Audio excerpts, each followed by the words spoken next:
पहले बात करते हैं कि मेंटल हेल्थ क्या है।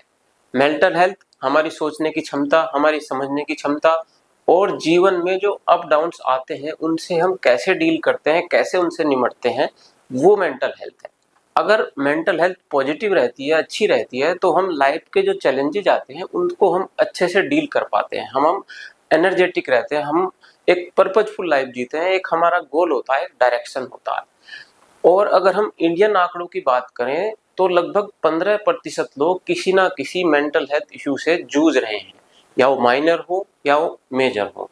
और जो इसमें कॉमन होते हैं वो depression, anxiety disorder, panic attack, schizophrenia, bipolar disorder, या जो सब्सटेंस या एडिक्शन रिलेटेड इशू होते हैं वो कॉमनली पाए जाते हैं।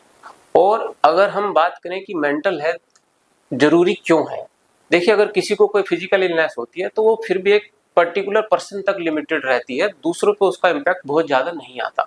बट किसी को अगर कोई मेंटल हेल्थ इशू रहता है तो वो उसकी अपनी हेल्थ के साथ साथ, क्योंकि उसका बिहेवियर में चेंज आता है, उसकी एक्टिविटी में चेंज आता है, वो दूसरों के बिहेवियर पर भी असर डालता है। या तो वो गुस्सा करता है, या वो बात नहीं करता है, या दूसरों के ऊपर भी कई बार एलिगेशन लगाता है, जिसका इम्पैक्ट औरों के हेल्थ, औरों के काम या ओवरऑल पब्लिक पर पड़ सकता है। इसलिए मेंटल हेल्थ का ट्रीटमेंट बाकी जो बीमारियां हैं उससे भी ज्यादा जरूरी हो जाता है।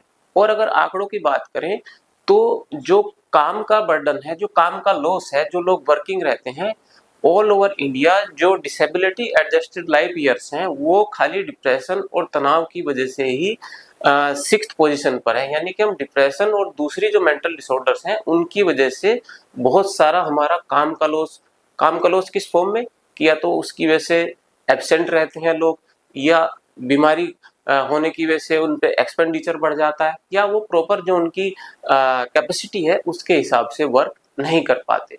तो अगर हम अपनी मेंटल हेल्थ अच्छी कैसे रख सकते हैं इसके बारे में अगर बात करूं तो उसके लिए है कि अगर कोई आपको फील होता है कि कोई प्रॉब्लम है तो उसको डिस्कस करें, उसके बारे में बात करें अपने कलीग से, अपने फ्रेंड से, या जिनको आपको लगता है कोई आपको अच्छा गाइड कर सकता है तो उससे उस बारे में बात करें। और अपनी मेंटल हेल्थ को प्रायोरिटी पर रखें। रेगुलर कुछ ना कुछ एक्सरसाइज करें, योगा, प्राणायाम, वॉक, जो आपको सुटेबल हो, जो आपके टाइम के अकॉर्डिंग आप regularly 4-5 times in a week कर सकते हैं, वो जरूर करें। अपनी डाइट का ध्यान रखें। कुछ डाइट ऐसी होती हैं जो हमारे स्ट्रेस लेवल को बढ़ाती हैं, और कुछ डाइट ऐसी होती हैं जो ब्रेन के अंदर ऐसे न्यूरोट्रांसमीटर्स पैदा करती हैं जो हमारी मेंटल हेल्थ को इम्प्रूव करते हैं, हमें स्ट्रेस से लड़ने में डील करते हैं और हमें पॉजिटिविटी देते हैं। और अगर मैं बात करूं कि पानी का प्रयोग जितना हम कर सकें करें, उससे एक ओवरऑल जो बॉडी माइंड का एक बैलेंस रहता है वो अच्छा रहता है। इसके अलावा जो जिस काम में हम अच्छे हैं, जो करके हमें अच्छा लगता है, जो करके हमें कभी ऐसा बर्डन नहीं आता, वो अपना जरूर करें। दूसरों की हेल्प करें, जितना कर सकते हैं, जितना हमारे लिए पॉसिबल है उतना दूसरों की हेल्प करें। उससे एक पॉजिटिव फीलिंग मन के अंदर आती है और हमारी मेंटल हेल्थ को इम्प्रूव करती है। अगर कोई प्रॉब्लम फील होती है दूसरों की हेल्प लें। कई बार ऐसी प्रॉब्लम होती है जो हम खुद सॉल्व नहीं कर पाते हैं, बट उसी का सॉल्यूशन बहुत माइनर सा होता है, वो कोई दूसरा हमें उसकी टिप्स दे देता है और हम लाइफ में आगे बढ़ते हैं।